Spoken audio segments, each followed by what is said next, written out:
everybody, to another edition of When Else Do I Talk Like This? This is Sad Times. My name's Kevin, and I'm now going to stop talking like that.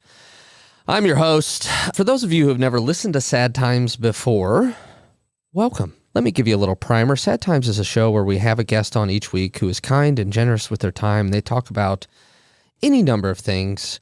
Times they were upset, angry, sad, frustrated, full of anxiety. Also some challenging times in life that actually turn out to be pretty good. All of these things that we all go through but rarely talk about. The goal of the show is to have people on to talk about these experiences so that you at home or in the board meeting or in the car or at Trader Joe's or any place really, while listening to this can say, oh, I had that similar experience, and then maybe you can share a story with somebody in your life. So again, thank you for coming. Please check out our website, www.sadtimespodcast.com. I could spell that for you, or you could look at the notes of the show, and you'll find it there. We have some sad Schwag that we're about to start selling, so that will be put up pretty soon too. But you can also go to the website if you would like to be a guest.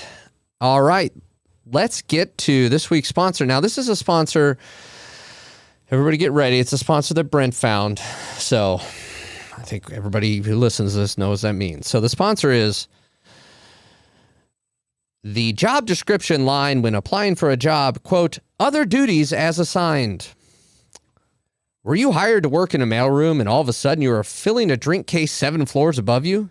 How about hired to be a receptionist and now delivering paper to the accounting department when not doing extra data entry duties for the coming meeting in the boardroom where you dropped off the cold cuts?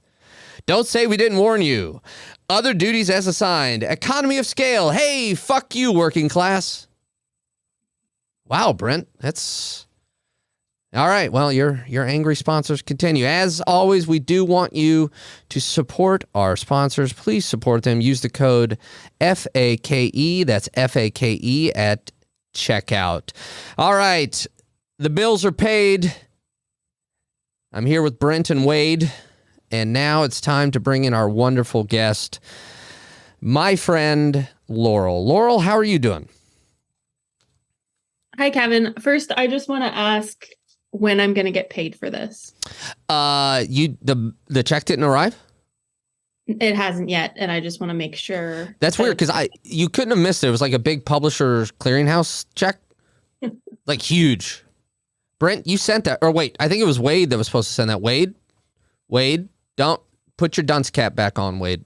Wade's our like intern data guy. All right, well, I'll see where that check is. We agreed on, was it $30,000? That's my standard appearance. Mm-hmm. That smile there, you got very excited when I said $30,000. You're like, oh, yes. How are you doing today? I'm okay. I have an ear infection, but otherwise I'm great. Which ear? The right. Oh, and can you hear anything out of the right ear right now? I mean, I can hear, but it's... Is it... Yeah. Did you get proper medication for that? I've got some antibiotic drops on the way. Yeah, it's all going to be fine. Yeah. I hate eardrops. You ever had to use eardrops before? Oh, I love them. They feel great. Are you out of your mind? What do you mean they feel great? I love the feeling of stuff in my ears. Like when you put the drops in and you feel it trickle down into your ear. Have you ever had an ear infection where you got water in your ear? Water? No. Because that, or really anything with an ear, it hurts. I had a lot of ear problems as a kid, and I hated eardrops because it always reminded me of like a burning feeling here. And for those of you who are not watching, which is everyone but Laurel and me, that's down the side of my neck here. Well, I'm glad you got eardrops on the way, and I'm glad that you like eardrops. That's good. That's good. So how do we know each other, Laurel? We're from the same hometown, but how do we know each other? Well, I just want to correct you really quick because I'm not really from town. Wow. I've never had anybody besides Brent correct me. That was, wow. All right. Well, this has been fun. No, I'm just kidding. No, where are you from officially then? If not beautiful Monticello? So yeah, I went to school with you in Monticello, but I grew up outside of town and didn't honestly, besides school, I never really had any connection to Monticello. So I just am very steadfast in my I'm not from there. All right. Well, you guys had that, welcome to Central Illinois speculation. You guys had that little house in like Mahomet or something by the lake? That my parents had a house your in Mahomet, parents did. Okay. but I grew up right in between Monticello and Champaign. Oh, that's in the God's middle country. Of nowhere. In God's country, correct. And your sister Holly was 1 year younger than me, and you are 7-ish years younger than me, I think. Okay, which would make you 20. So congratulations. I'm just kidding. Yeah. So you grew up there, and who is your best friend? My best friend is your best friend's wife. That's right. Yes. And so that is how we are friends. That's right. And so we became really good friends. And for those of you listening at home have not turned this off yet, we became really good friends. It really was around that coffee shop where Mike worked in Champaign, and we were all doing that crossword puzzle together. And then I started that group friends chat that still goes to this day. Yep. Big, all right. Yeah. Pivotal thing in really life. Pivotal moment in everyone's life here. All right. So grew up in between, again, Monticello, for those of you who don't know, very small town, Champaign, medium-sized town, cool college town, where the University of Illinois is. So growing up, you have siblings. How many siblings do you have? I have 2 older sisters and a little brother. What's it like? So you're not, quote, officially a middle child. Did you ever feel like a middle child? Oh, I'm like classic middle child, I think. Why do you say that?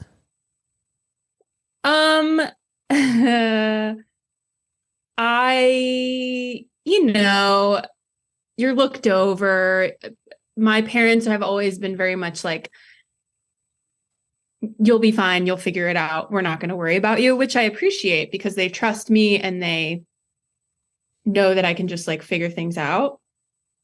But I never got that like attention, that the oldest or the youngest did. Right. And so you have a baby brother. Yes. Okay. Yeah, I just have one older sister who is not a doctor. And I always get told by her, you don't know what it's like to be the oldest. I said, right. Well, you don't know what it's like to be the youngest. So I guess we're at a standstill here. You know what? I have some empathy for the oldest. Mm-hmm. I mean, if you think about it, they don't have anybody to show them the right or wrong things to do. They do everything on their own. They just figure it out. And I think that that's like, I can't relate to that. I had both my sisters to look to for literally everything I've done in my life. Yeah, that's a good point.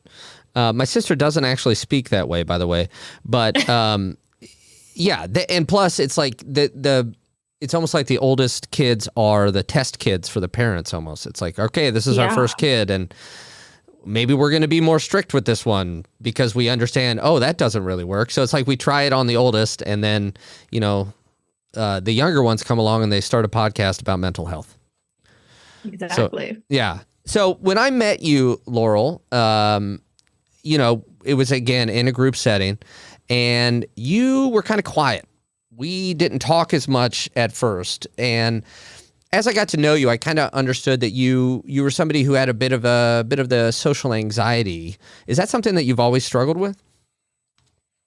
Yes. From as far back as I can remember, like going to preschool, I remember getting there and being like, why are all these kids playing together? They're acting like they know each other already. What's happening? What am I missing here?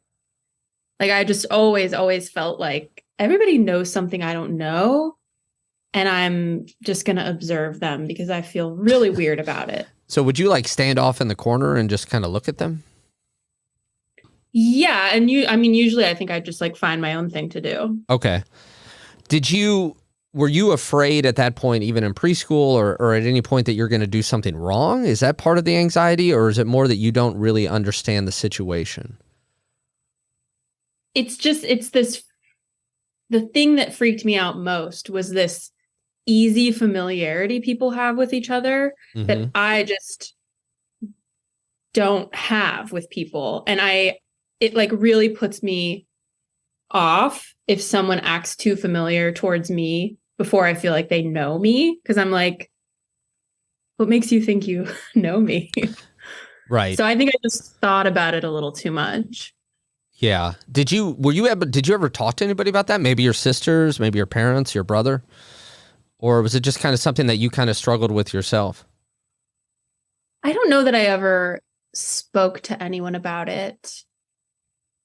But like, I think it was probably a combination of just having social anxiety, but also like growing up kind of isolated in the country and only having really like my siblings and my parents to talk to and play with. Yeah, and they become obviously very familiar. You're very comfortable around them. They also, as all families do, probably drive you nuts at times, or when you're a kid and you're cooped up at home, you know. I never drove my sister nuts, which is the good news. So you also told me when we have spoken before, that you never feel more lonely than when you're around, around people that are not connecting, or you're not connecting with them. Can you kind of go into that? Like, what do you mean by that? Yeah. So I think a lot of people probably feel lonely when they're alone. Makes sense. But I don't generally. Like, to me, there's nothing more lonely than being in a room full of people and feeling like I'm not connecting with anyone here. Like, I think it's about feeling understood. And for that reason, I often have a hard time like in groups, which is probably why you and I didn't connect at first. It's hard for me. I feel like groups everyone's like performing for each other. And I just have a hard time like keeping up with that. Yeah. It's much easier for me to just have a one-on-one conversation. And yeah, there's also like just so much like sensory stimuli in a group that's like overwhelming to me, and I just kind of like shut down oftentimes. So is it kind of like if you're in a group, maybe it's a large enough group where there are smaller conversations going on, you can almost hear all of the conversations and then you're thinking about those conversations, et cetera? Absolutely. I find it really hard to tune them out. And like my good friends know this about me. And so like, say it was you and me, Eric, Claire, and Mike in a room together. If Mike and Eric start having a conversation while we're having a conversation, I'll have to be like, we have to just have one conversation. Like, this is too much. Because you feel like you want to listen to Eric and Mike probably arguing about something like the lawn, which is what they do. Yeah. And you want to be like, I can't focus in speaking with Kevin because you guys are talking. Yeah, it's just too much at one moment. You said something too that it works for me too, is connecting one-on-one. One-on-one always seems better to me. I think I have a lot of similar to what you're saying, feelings of like it's like everybody's doing something and it's like, but I just want to talk to one person. Not to say that I don't necessarily dislike groups, but I think I'd probably rather speak one-on-one with somebody. And I think one of the reasons you didn't talk to me at first is I think the first thing I ever said to you is, what kind of name is Laurel? Just like that. Yeah. So I think that the one-on-one conversations, the performative aspect is like not as important. When there's just two of you, it's like, okay, now we don't have to perform anymore. Now we can just talk. But in a group, I feel like it's so much performance, and I just like don't want to do that all the time. Yeah, I agree with that. And, just act like Brent isn't here as we have this conversation. I act like it all the time. Can he leave, actually? Because Brent, could you leave this lovely studio that is yours? Thank you. Thank you. So are you overstimulated by a lot of stuff like noises and things like that in general? Yeah. Yeah. And have you ever, is it noises? Is it light? Is it like everything? Is like everything a little bit too much? It's everything. Yeah. Okay. I have to take breaks from my family. Like I have a relatively big family. I have to tell them like I'm at my limit now. I gotta go. Like yeah, and they understand that. They do, but it's like taken years for all of us to kind of like understand that like I just have slightly different needs than everyone else. And now I like know that about myself and I can take care of it. But in the past, I've been like, just try to be a normal person. And then I go over my limit and then it's like bad news. And is it almost like this? Correct me if I'm wrong. It's like you're trying to, quote, be a normal person, be in this situation, and you're getting overstimulated, which is causing you to have racing, obsessive thoughts, which is causing you to become more anxious, which then might lead you to behave in a way that you don't want to behave, but you can't explain to people that what's going on in my head is all of this shit, and then it comes out as bleh, and people are like, what? Is that about right? Yeah. And that often happens like in social situations in groups. And it's like, if I don't really know these people I'm around, it feels like a lot of masking and performing. And then if I go over my limit, I will become really tired, say stuff I don't want to say. Yeah. Yeah. But it's much easier now, like with my close friends who I love dearly and my family, because they know that about me and like it's expected. Right. Now, did you talked about preschool earlier. Were you pretty aware of this pretty early on in your life that you needed breaks from groups of people? You needed to kind of be alone to kind of recharge, kind of the classic introvert? I always knew I like to be alone. My space is very important to me, and having my own space and alone time to like just think my thoughts by myself without people watching me, has always been very important. Yeah. So in workplace situations, do you run into this as well, where like we're often on work calls and it's usually remote? Even in those settings when there's a bunch of people, maybe there's like 7 pictures and it's like everybody's face, and then one guy named Ralph who won't turn on his camera and everybody's like, what's wrong with Ralph? I hope you work with somebody named Ralph. Do you get the same overwhelming feeling then? Yeah, but it's less about how many people are on the call and it's more like just the call itself. Well, what do you mean? So like it's that performance thing. And I think something I do when I'm nervous is smile a lot. And that smiling literally gives me a headache.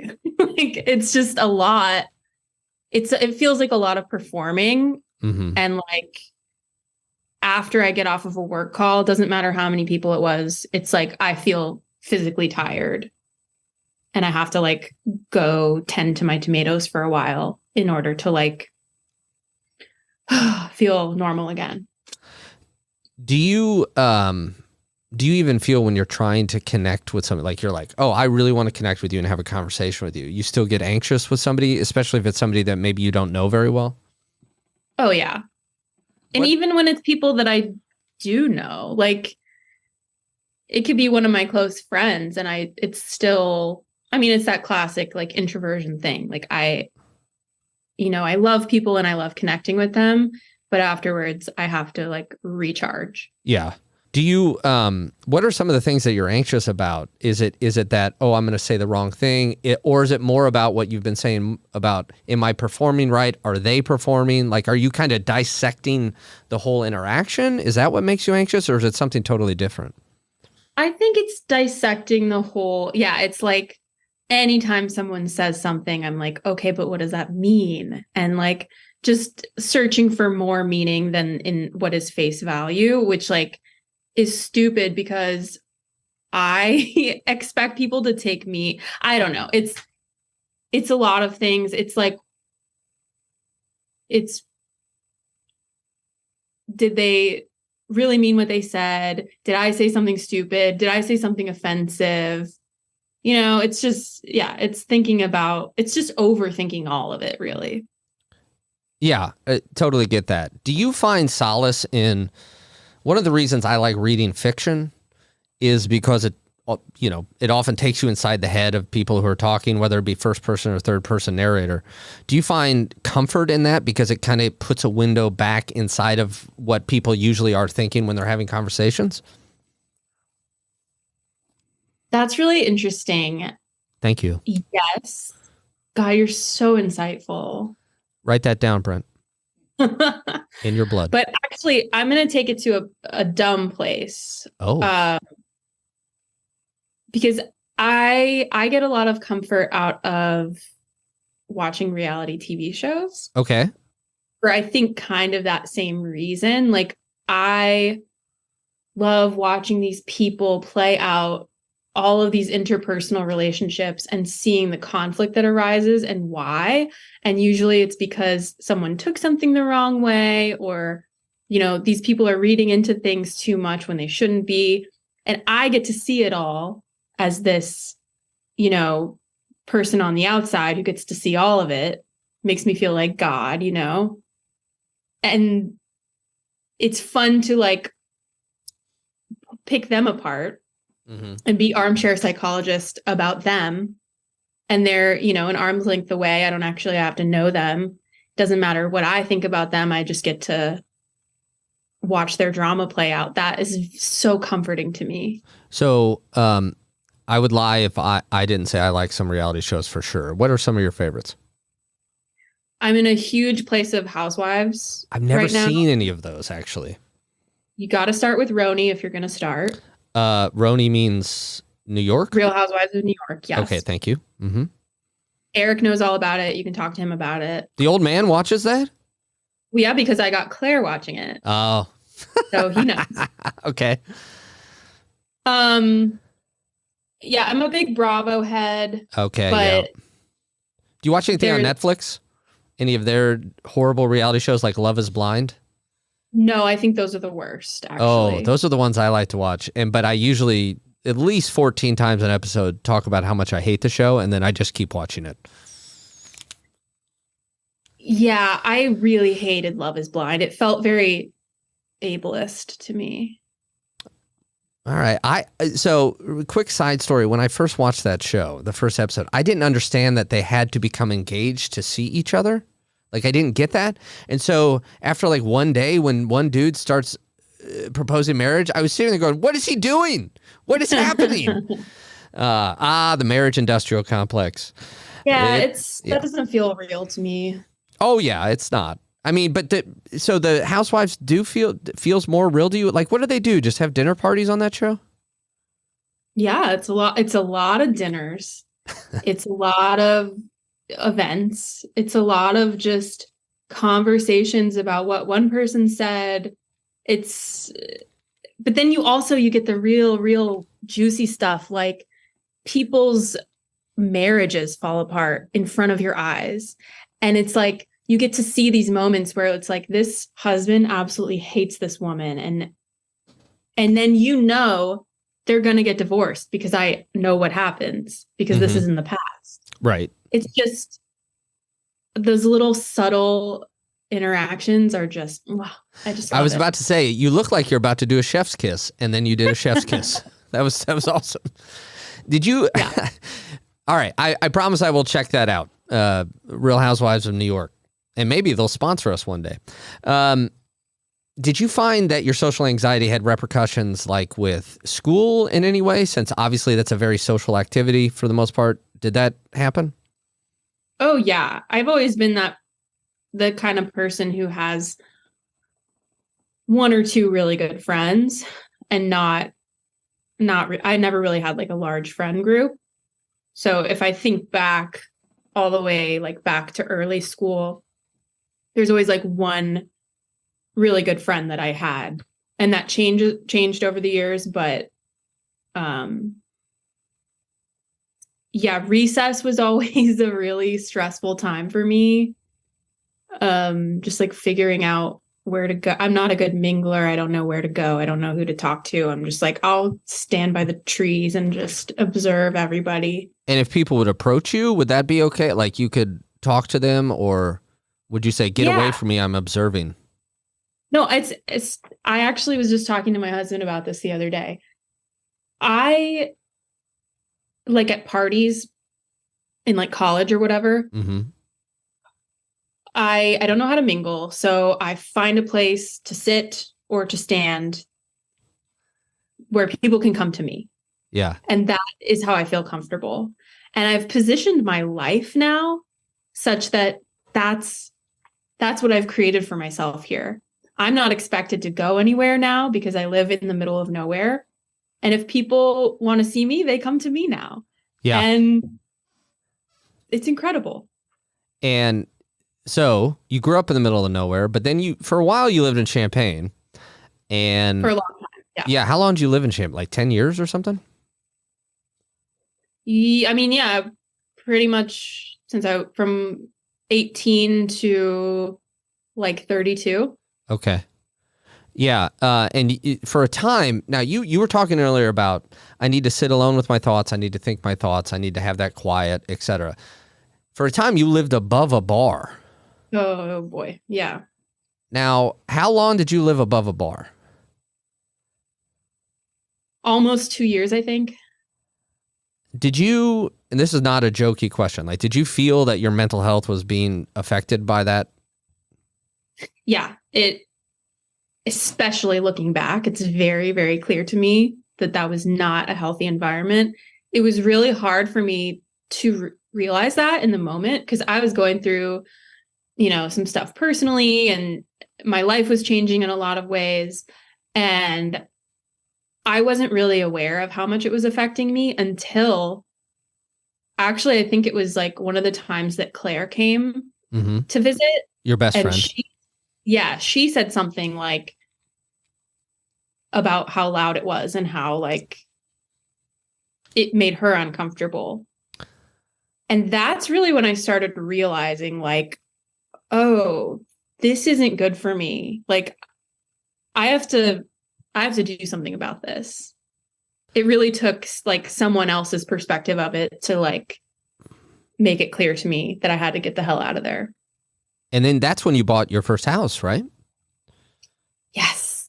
My beautiful sanctuary, my house in Champaign. Yeah. It was something that I knew that I wanted for a really long time, but it's hard to buy a house. Sure. But I had this goal and I, like way before I was even ready or had enough money, I went to the bank and I was like, my goal is to buy a house. Tell me everything I need to do in order to make this happen. And they said, like, here's all the things you need. You need this many lines of credit. You need to build this up. You need this much money. And so I was like, okay, I'm going to do all those things. And I did because it was so important to me to have like roots and like feel grounded in a place that was mine.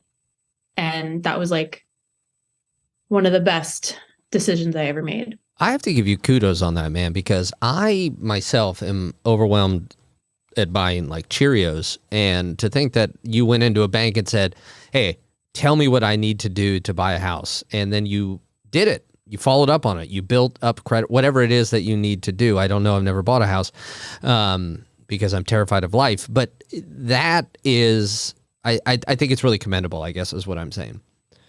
Thank you. You're welcome. You're welcome. Your house, I do remember there was a party there right before Claire and the old man got married. I kind of did the same thing that you were talking about at a party. I just kind of went out on your back porch area and waited for people to come to me. And then nobody came to me because nobody wanted to talk to me. So it really sucked. Yeah. So Sorry. You said you live in the middle of nowhere again. Mm-hmm. So it's almost as if what Claire said to you about like, God, this is loud, this can't be good, et cetera, led you to where you are now in a sense. Would you say that's fair to say? it definitely led me to my house in Champaign, but I think what led me here was kind of like divine intervention in a way. Mm-hmm. Like I think people say, you know, like when you stop looking for love, that's when you find it. Mm-hmm. And that kind of happened with me. Like I finally was in a, you know, had a career to speak of, finally was in a place where I was like financially independent. And, you know, I was able to buy this house and I'm like, okay, cool. I have like my own feet underneath me and I'm doing this. I'm like doing life. And then, you know, after I had told myself like love isn't real, that'll never happen for me, I meet my husband and it, you know, immediately my life went from like here to here. Like it just suddenly everything started to get better. For those of you who can't see, she just made if you watch The Price is Right, that dude goes up the mountain and you got to stop him before he falls off. She made that gesture. Yeah. The guy who yodels. Yeah. Yeah. That was my yodel. Thank you. Brent, keep that in. Thank you. Anyway, yeah, go ahead. Sorry. A divine intervention, I feel like, really led me here. Claire helped me to say, like, here's what I need in my life, which was some independence and my house. And then I met my husband who led me here. Right. And you guys, now you mentioned your tomatoes earlier. So do you have like a big garden out there? Big garden, small farm. Wow. Okay. Do you have animals? We don't have any animals right now. We used to have chickens, and I would like to get chickens again. But you do have 2 dogs. Yes, we've got those animals. And, well, that's not what I meant. Yes. Like, when I said that, I meant like cows and pigs and other stuff that's on a farm. I don't know. I'll read Animal Farm again. I don't know. So you and your husband are out there, and you had mentioned to me, you know, that Louise, your dog, what kind of dog is she again? She's a little pit bull boxer mix. She is so sweet. She's so sweet. And you had said that you think that she was born, maybe I'm using your words wrong, but like she was born to be on a farm, kind of, or she's happiest on a farm. She is a farm girl, yes. So does she just run around to a heart's delight, lay in the sun, that type of stuff? Yeah. So like I had a lot of problems with her in town. And this all really, anything that I talk about with Louise can be summed up in that like again, I'm like not a religious person, but sometimes things just feel divine. And I think that she was like sent to me to help me in my life. And she has always acted as a mirror to me. She mirrors my bad behaviors and she shows me like what I need. And as soon as I brought her out here, her behavioral problems just kind of like ceased to exist. Yeah, she's so much happier out here, and it was exactly what I needed as well. Yeah, and I imagine living above a bar was not good for Louise either. No, it was the worst. Unless she likes to drink. She was drinking way too much at that time. And now she's sober. Way to go, Louise. Congratulations. I have to shout out to boxers. I love boxer dogs. They are the sweetest dogs. Yes, I love boxers. Shout out to boxers. I'm sorry? Shout out to boxers. Shout out. And pit bulls are cool too, Brent. You're not cool, but your dog is. Cool. So, and you know, I mentioned that friend text before, and when we started that was like 2016, and you didn't have a smartphone. Yeah. Which I commendable. You didn't have a smartphone, and you would reply on your iPad, and so Laurel would reply every 4 days, and say something, I don't know, Steve Jobs approved. And then we go, oh, look, it's Laurel. And then she'd be gone for like 4 days because she'd be back to her flip phone. Yeah. Yeah. And when did you finally get a smartphone? I got a smartphone in early to mid 2018, I think. what brought you to the the cliche dark side? I could basically my little flippy slidey phone wasn't working anymore because the technology everyone else was using was just so far beyond it that I couldn't keep up, because like if someone put me on a group text, it would have to like download each message, which would take forever. And then it would just do that forever because people would keep sending messages. Right. It was just too slow. It couldn't keep up. And sadly, I had to catch up with everyone else. Yeah. And I think you were just like, man, in about a year and a half, a Twitch show is going to become a podcast, and I'm going to need a phone to listen to that. So thank you for your support. Sad times can be found anywhere you listen to podcasts. And so you get the smartphone. Do you miss your flip phone? Or sorry, flip whatever you were doing there, flip? It was like it wasn't one of the flippy ones. It slid open and then it had a pull. The keyboard. Did you get really fast? Yeah, of course. Fuck yeah. Yeah. Yeah, I miss it. Yeah. When you say, I love tend to the tomatoes, right? So if you've been on a work call or something has overwhelmed you or stressed you out or caused you to be anxious, do you just leave your phone inside and just go out and be in the flat? If you're able to, like if nobody's quote unquote counting on you? Well, I have really bad cell reception, so that kind of works in my favor sometimes. That's probably annoying. A good thing, right? For you? It's annoying, but yeah, if I bring my phone outside, it's not to communicate with anyone. It's to listen to a podcast or take pictures of my daughter or something. Yes. And we're going to get to that. Not the podcast. We're already doing that right now. So moving up there, I was just walking in downtown Chicago today. And I was walking to Union Station to take the train out here to where we record. And it was about 8 a.m., right? So it was rush hour. And I was watching everybody walk past. And, you've heard the term probably the 1,000-yard stare, where people are just like, they were just staring. Obviously, it's a Monday morning. We're recording on a Monday. And everybody just looked, I don't want to say miserable, but lost, maybe. But they're all part of what we call the rat race. And moving out there into the middle of nowhere, as you said, do you feel like you're pretty much out of that now? Yes. I mean, I still have to operate in this capitalist hellscape that we live in, of course, which is why I have a job.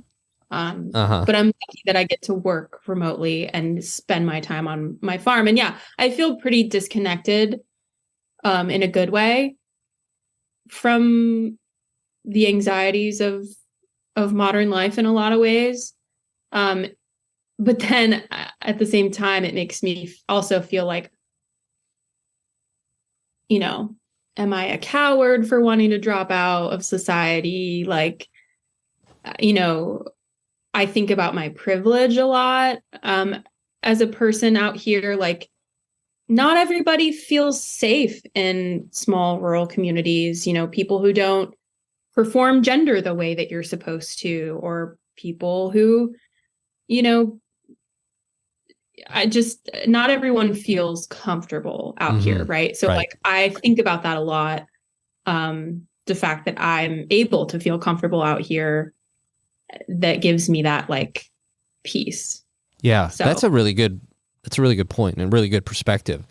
And I think it's also interesting that just a moment ago, you were talking about, am I a coward because I stepped out of society, when the previous, 30 minutes or so of this episode, you were talking about, here are all the things that I like and need. And they were definitely outside of what I would probably consider societal norms. But societal norms, former sponsor of the show, by the way, are so strong and pervasive that even when you're like, hey, look, I found a place where I'm happy, comfortable, this is what I like my life to be, you're still like, am I doing it wrong? Shouldn't I be doing the rat race, et cetera, right?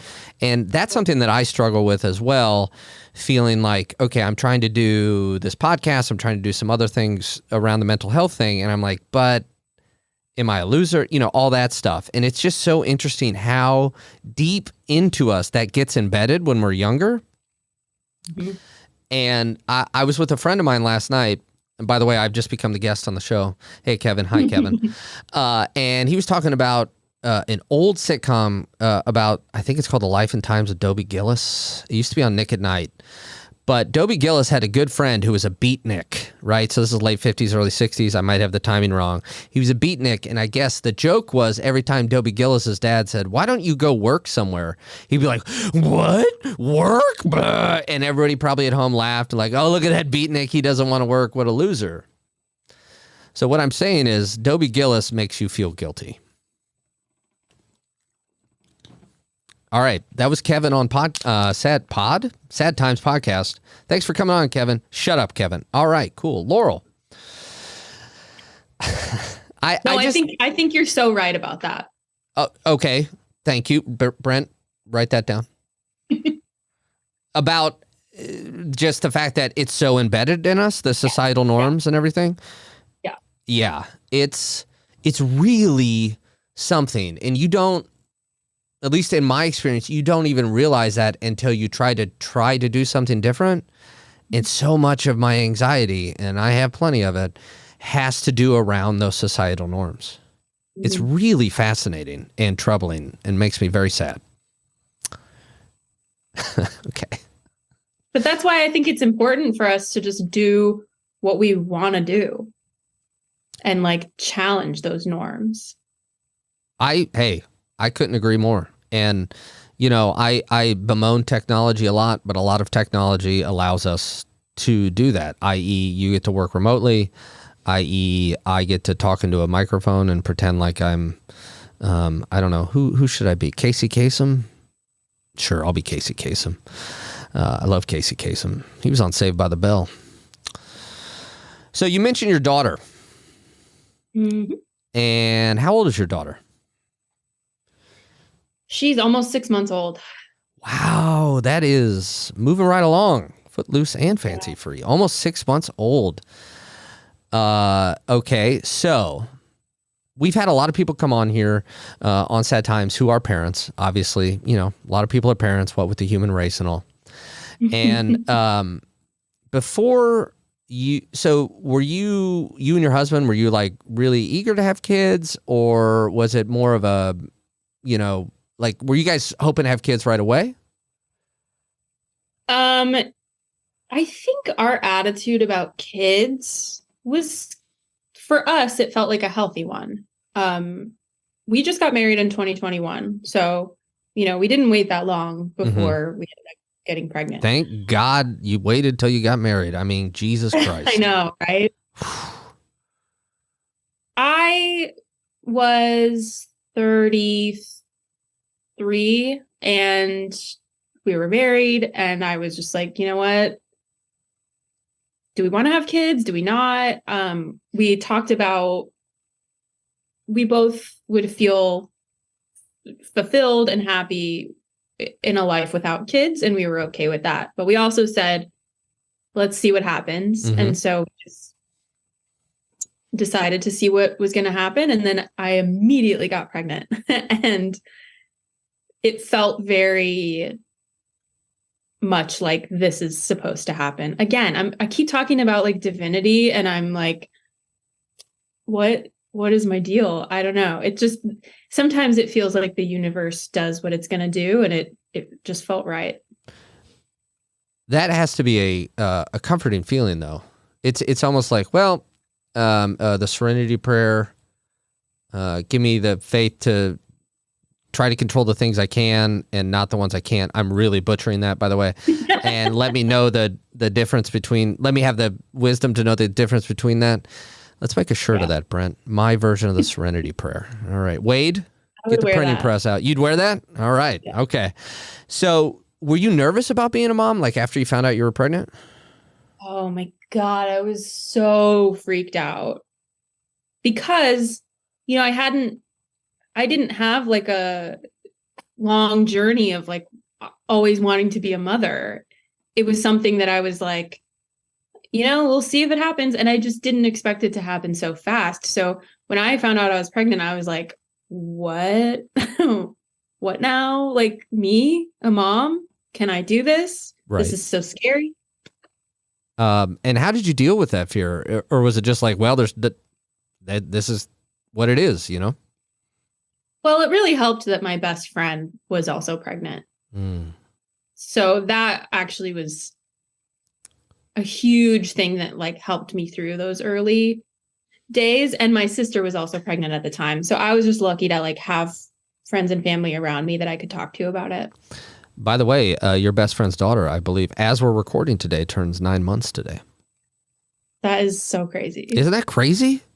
Yeah. She's like, yeah, exactly almost 3 months older than my baby. So pretty soon she's going to be mumbling just like her father. What? Yeah. So you had the baby. Obviously, you love your baby. Duh. Tell us about what effect that had on you, other than, of course, the wonderful maternal love and, you know, building a family with your husband and things like that. Like, what other effect did it have on you that maybe you didn't expect?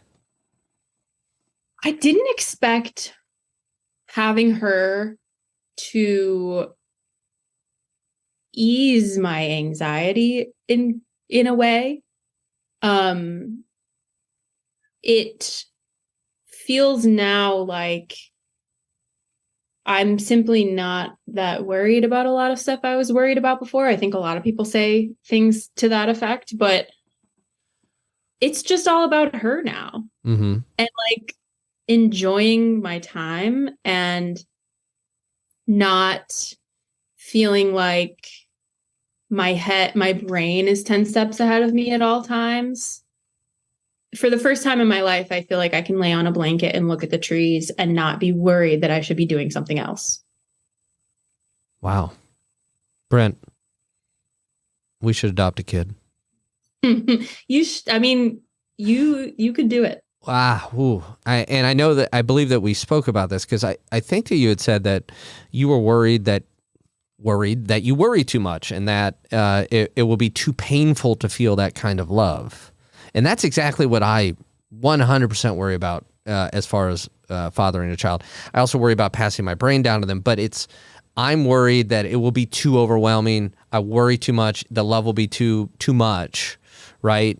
And you're just finding that it's been almost the opposite. Is kind of what you're saying, or is that not right?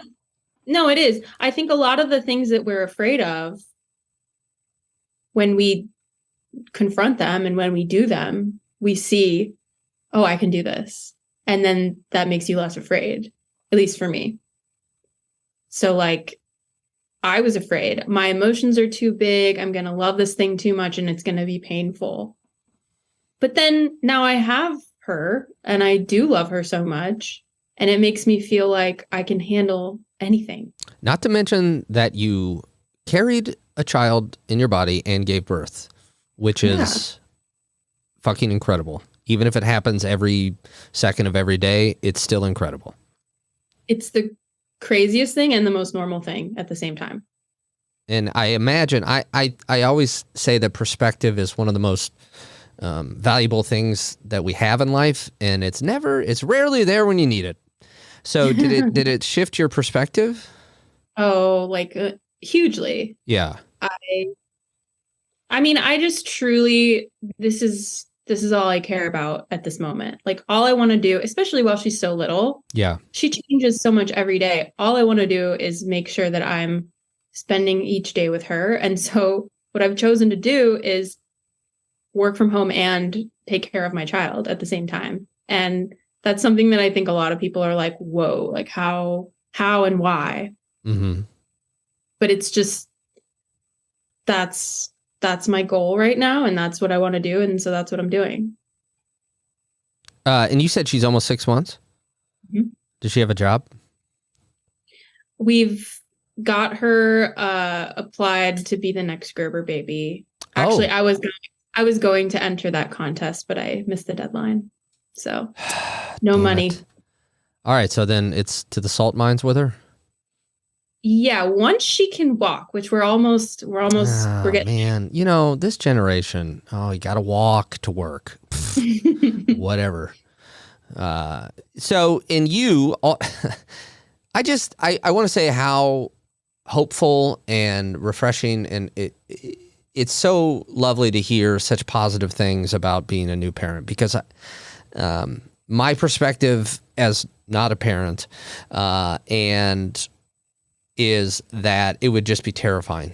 And I just love the way that you were saying that it has affected your life in such a positive way, a lot of perspective shift, all of that. And I just want to point that out. I think that's really cool. Well, thank you. And I think I would be remiss to not also say, like, I am fully aware of like all of the privilege that I have. And I think that that makes it a lot easier to raise a child. Sure. But part of what I'm trying to do here with my life and now with parenting is like simplify as much as possible so that I can do what I want to do easily. And so like, because I don't have all of the shit that you have to deal with when you are like living in a city or like running 100 errands a day or like taking the kid to daycare and making sure that they're picked up and making sure they have all their stuff and all these things that all these responsibilities we have, I'm just trying to like minimize those. So I don't have to go anywhere. I stay home. This is my home base. I've got my kid here. I don't have to take her anywhere. I don't have a commute. Like, I'm just trying to simplify, and I'm really lucky that I'm able to do all of that. Yeah, that's a very good point. And to be clear, it seems to me that being a parent is the most difficult thing. It's probably also likely the most rewarding thing, but it's like the most difficult thing on the planet. And especially when you are, let's say, a single parent or living in a city and you have to work 2 jobs, and it would just be so much. So I can't believe I have to say this, but I'll say it. Shout out to all parents. Because not to mention the lack of support that parents have in this country. Tell me more about that. Well, God, I mean, that's right. God is here, and so you're fine. It's expensive to have a kid, first of all. True. People who give birth in this country aren't really offered any support after they leave the hospital, which is crazy. I mean, there's no social safety net whatsoever. And I can't even imagine, as you said, being a single parent or, you know, someone without a support system or, you know, someone who has to work 2 jobs and commute to them. Like, I don't know how people do it. I don't either. Like, it's really rough out there. And yeah, it's just like, all right, you've had this child, maybe if you had it in a hospital, you've been there a day or 2, and they're like, all right, you got to scoot on out of here because we need that bed for the next new mother, et cetera, et cetera. And then it's just like, go keep that thing alive. Bye. Yeah. And Good luck. Fucking Jesus, that's terrifying to me. No abortions. And also, we're not going to help you. So just everybody figure it out. Yeah, that sounds good to me. Brent, does that sound good to you? Does that sound good to you? Cool.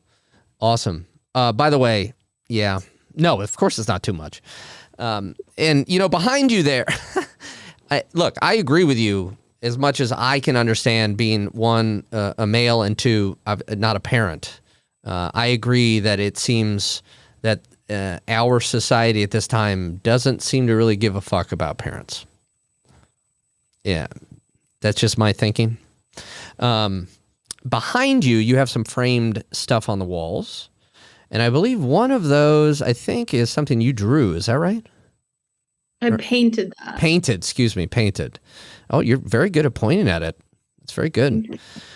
And when we first got on a call to talk about being on the show, you were sitting in the same place, and that looked like some sort of iconography. Maybe that's the word I want. I was very surprised that you had painted it because it does look very classic, as it were, which is not to say anything about your skills. It was just, it's really... Wade, anyone? No? Okay. So is that your main creative outlet is painting? How do you Well, let's talk about creativity real fast because it's something that is near and dear to my heart. Just like probably some sort of cholesterol plaque buildup. What are your thoughts on creativity? I don't have a main creative outlet because I have 100 of them. Which is why I've never become a master of any of them. Just a jack of all trades, master of none. Right. But yeah, I really like painting. I was going through my COVID like quarantine project was I was painting a lot of these like Catholic saint iconography, like copying from like classical paintings, but making them like kind of cartoonish in my style. So that's what this is. Okay. Yeah, and then I haven't been painting much recently, but my new project is one of our outbuildings I'm cleaning out and turning into an art studio, and I've been getting really, really interested in painting again, and taking in a lot of like abstract expressionist content for some reason is really calling to me right now. And Claire actually turned me on to Helen Frankenthaler, who was a contemporary of like was she like with de Kooning and Jackson Pollock. And was she in New York? Yes, New Yorker in like the 50s, 60s. Gotcha. Okay. Sorry, go ahead. But she was very prolific, and her whole thing is like Pollock, getting down on the floor and like really engaging with your canvas. But unlike him, she did more of like pouring, less like splattering and more like pouring and spreading of paint. And she talks about like how you just kind of, she doesn't use these words, but she essentially is just vibing out with paint, and it's just about feelings. And like, I have often, painted, copied from classical artwork and done lots of figures. But I really would like to explore this, like, just vibes, just capturing a vibe, just kind of like meditating with paint and just like seeing where it takes me. Oh man, I would love to see what comes of that, because I think that's going to be pretty fucking cool. Maybe I can awkwardly praise that on the next time you're on this podcast and then be like, Brent, help. I don't know. Maybe. We'll see what's hanging behind me next time. Okay, that sounds good.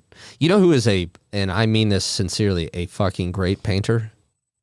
Eric, Claire's husband. That man's talent at painting, I don't understand it. It's like he doesn't even look at it, and he's just like, and he does it, and then it's like, what the fuck? That's beautiful. Yeah, he's amazing.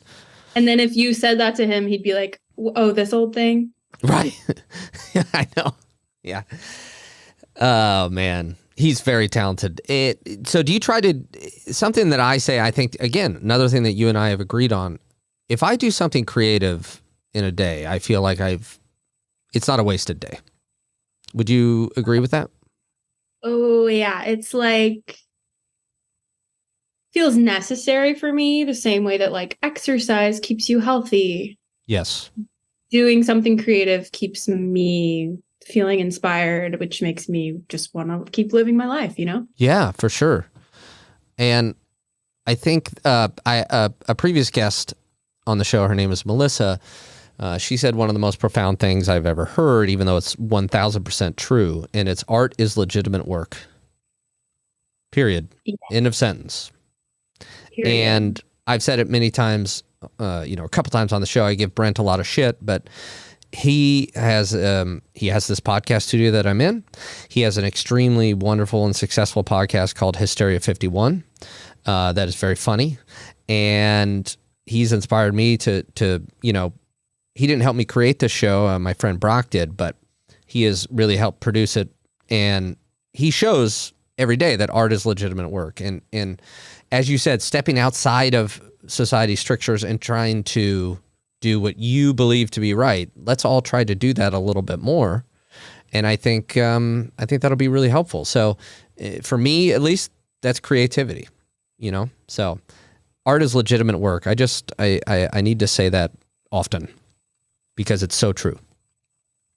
Shout out to Melissa and her company Smartistry. I'm going to be the host here for a second. I'm ready. Besides this podcast, obviously, what's your creative outlet that you're vibing with right now? It's always been, not always, as of the last, I'll call it 17 years, it's been writing. I do a lot of writing. For a while, I just wrote poetry, and now I rarely write poetry. I write prose, a lot of memoir type stuff. And I created a satirical newspaper that I've yet to unleash on the world. And I'm now going to have to look up the name of that newspaper because I'm proud of it. I believe in satire above almost anything in this world. So I attempt it from time to time. So yeah, writing is really my main one. I play guitar, but very poorly. I used to be an actor, so that was a creative outlet for me. I definitely tried painting once and definitely am not good at it. My satirical newspaper is called the Freedom Press Liberty Times Second Amendment Tribute Sun. Thank you. It has an actual interview with the actual border wall. So yeah, that's how I'm trying to, and then obviously the show and everything attendant to this show. It's allowed me to meet wonderful people. It's allowed me to have amazing conversations like I'm having with you today. It's allowed me to try to overcome my extreme fear and trepidation about social media. I'm still not doing very well at that. Brent helps me out a lot on that. But this allows me to be creative around something that I'm really passionate about, which is mental health. I also would like to be a motivational speaker about anxiety and depression, specifically in the workplace. So that would be it. Well, thank you for the work that you do. Oh, thank you. I want to ask you also, and then I'll stop being the host. Oh, okay. Got it. Mm-hmm. You just said that you used to write a lot of poetry and now you write prose. You sent me the collected works of Lydia Davis. Yeah. Mm-hmm. And that was like huge for me. I love Lydia Davis now. And I feel like her stuff is kind of somewhere in between poetry and prose. I think that's fair to say. Yeah. And so do you find yourself, that's the kind of stuff I like to write, is like they're not quite essays, but they're not quite, I don't know what they are. It's Lydia Davis in her fiction is really freeing to me because some of her stories are one sentence long. Mm-hmm. And a lot of them are just a page long, etc. But they're so profound and so true about the human condition, for lack of a better phrase. And I'm so happy to hear that you enjoy it so much because she's fucking brilliant. Did you know that she's also a French translator? No. And she translated the first part of In Search of Lost Time, Proust.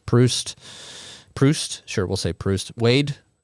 You're going to sound so dumb. I know I am. It's because I opened my mouth.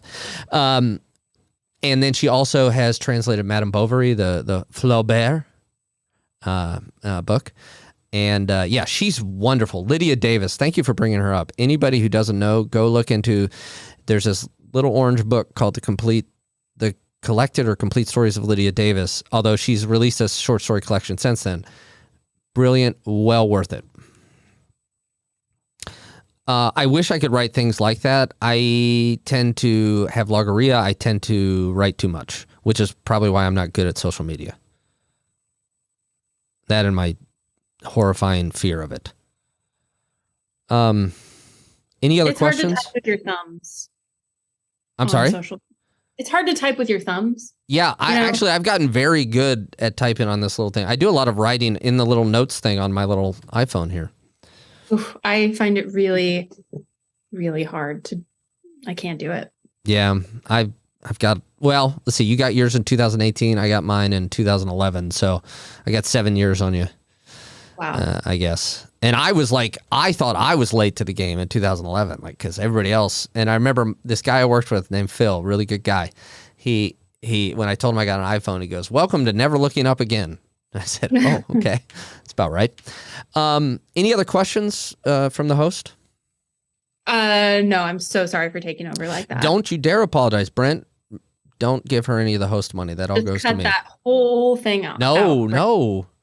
As we're wrapping up here, we covered a lot of stuff. We covered a lot about, social anxiety, kind of a lot of ways that your life has changed because you are pursuing what you want and what you're comfortable with. The wonderful news about your family and, that you and your husband and your daughter and your creativity. Is there anything else that maybe you want to say that you didn't say before we wrap up? Don't be afraid to get medicated is some advice I'll give the folks at home. It was something I was really afraid of for a long time. When did you get medicated? Just a month or two ago. After having my daughter, I was like, all right, this is something I've needed for a long time, always put off because of God knows why.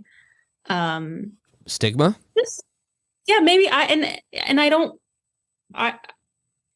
don't even want to say that like I was affected by any stigma, but these things are so ingrained in us, and I don't know why that is. I'm not like against modern medicine, but for some reason I was just like, I don't need that. Right. Even though I really knew that I did. Mm-hmm. And it has been really, really helpful. So I think good for you for calling that out. I'll look into getting medicated. I'm just kidding. Boy, it's been over 23 years on it. And, oh God. Anything else, Laurel? I want also to leave people with the saying that my grandfather always said when we would, leave each other. Mm-hmm. I love you. He always would say, try to enjoy it. Wow. Yeah, that's really good. So yeah, try to enjoy it, folks. That's wonderful. Thank you, Laurel. This has been really, talk about enjoying it. I've very much enjoyed this. So thank you so much for your time today. Yeah, I'm like slightly sad that we have to hang up. So it's not just a clever name? Come on. I know. Thank you so much, Laurel. I really appreciate you being on. And to everybody else out there, I will end by one. I think that's brilliant. What Laurel's grandfather said. Try to enjoy it. And two, that there's always room for kindness and grace, even with ourselves. And let me tell you, lately I have been forgetting that a lot. And that doesn't mean that you can't wake up the next day and try to be kind to yourself and kind to others. There's always room for kindness and grace. And we'll see you next time on Sad Times.